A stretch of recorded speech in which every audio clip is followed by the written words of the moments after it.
How to withdraw cash from an ATM with a Revolut card. You can withdraw cash from any cash machine in your home country or overseas that supports Visa or MasterCard, but please look out for any fees that are applied by some ATM operators. Sometimes when you use an ATM, you'll be asked to choose between a credit, checking, or savings account. You should always choose either a checking or savings account.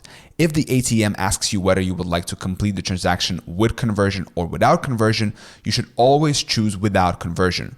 As a rule of thumb, you should always opt out to be charged in the local currency of the country you're in. If you're in Thailand, choose Thai baht. If you're in Spain, euros. In the United States, US dollars.